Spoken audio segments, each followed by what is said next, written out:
Government set to extend VAT cut until mid-2024. And Nghe An's high hope in coastal economy. U.S. announces new military aid package for Ukraine. You're watching today's news on NTV. My name is Ha Zhang, your host. The government has submitted to the National Assembly a plan to extend a reduction in value-added tax for certain goods and services which are currently subject to the tax rate of 8% from 10% until the end of June next year. In 2023, amid economic headwinds, the National Assembly agreed to extend policy of reducing VAT by 2% from July 1, 2023 through December 31, 2023.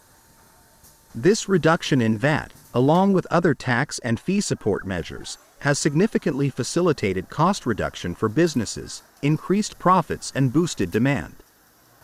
Looking ahead to 2024, to proactively respond to economic and social developments in accordance with the actual conditions, the government has proposed to continue considering a 2% reduction in VAT and environmental protection tax for gasoline and oil, as applied in 2023.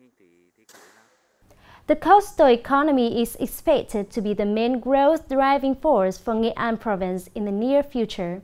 Growth indicators given by the locality are expected to account for more than half of the province's total gross regional domestic product.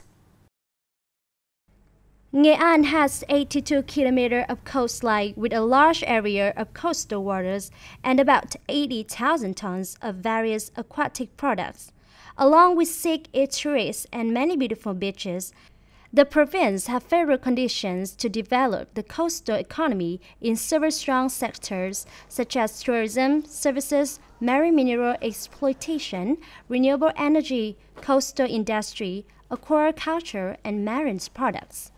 The overall planning of Nghệ An province for the 2021 to 2030 period and vision to 2050 set goal to raise coastal economy to 57 to 60% of the total provincial GRDP, average annual value growth to reach 12.5 to 13.5%. The U.S. government has unveiled a new military aid package worth $100 million for Ukraine during an unannounced visit to Kiev by U.S. Defense Secretary Lord Austin. The visit's aimed at reaffirming Washington's commitment to Ukraine.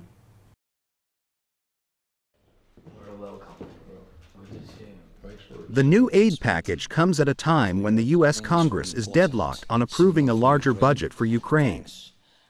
The package includes artillery shells, anti-aircraft missiles, shoulder-fired Javelin missiles, and AT-4 rocket launcher. To date, the U.S. has provided over $44 billion in military and security assistance to Ukraine, and the Biden's administration is urging Congress to pass additional funding. However, the further aid packages is uncertain after these tentative spendings were excluded from the temporary budget bill recently passed by the U.S. Congress due to opposition from some Republican Party members. Coming up next are some updated news.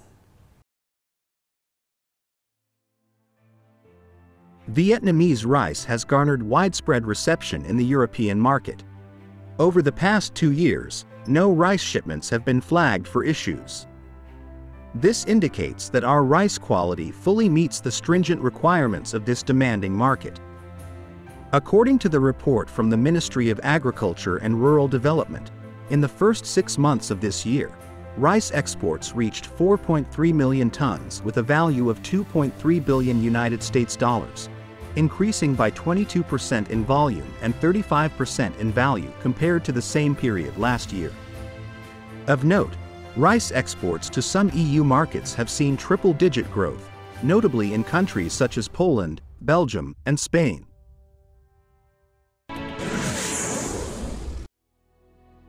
On the morning of November the 21st, Hưng Nguyên District held a ceremony to offer flowers and incense to commemorate the patriotic reformer Nguyễn Thị Minh Khai on the 195th anniversary of his birth year.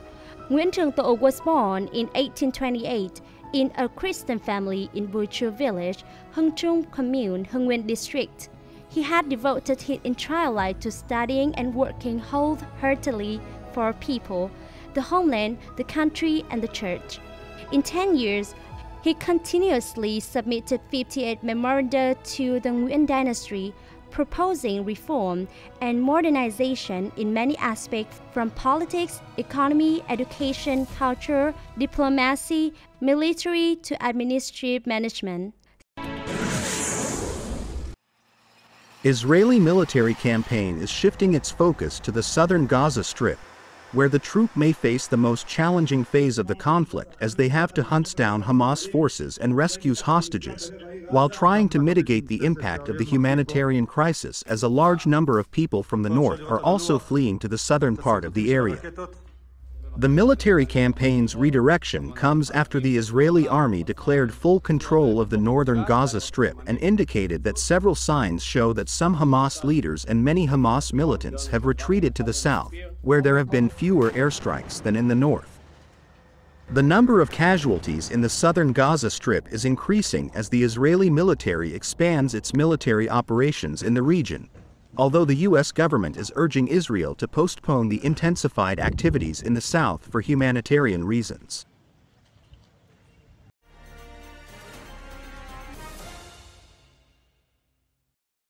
For a long time, the recruitment of young people for military service in Vinh City has faced many difficulties and requires a good understanding of the situation. Only by taking the appropriate steps can the set targets and tasks be fulfilled.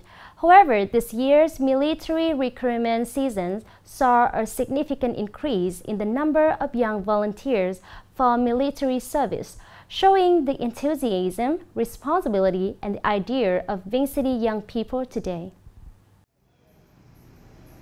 Early in the morning, Luong Quang Vinh, from Block 5, Doi Kung Ward, arrived at the ward's medical station for the preliminary military service examination for the year 2024.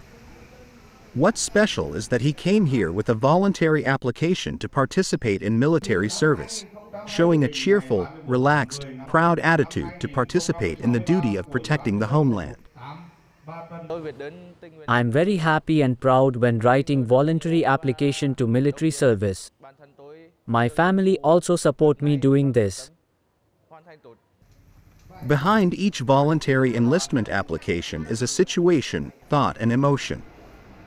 However, all young people share the desire to don the green soldier uniform, to be trained in a disciplined environment, and to contribute their youth to in building and defending the homeland. Since sitting in the school desk, I have been very eager to participate in military service, to contribute a part of my strength and youth's enthusiasm to the protection of the country. Up to the present time, Vinh City has had 40 young volunteers to enlist, including 3 from religious communities. This is the highest number of volunteer letters in history. These passionate voluntary enlistment applications have shown that the youth of Vinh City today have been nurtured with ideals, imbued with traditional values, and are willing to shoulder the responsibilities towards the homeland. It's time to say goodbye. Thank you for watching and hope to see you next time.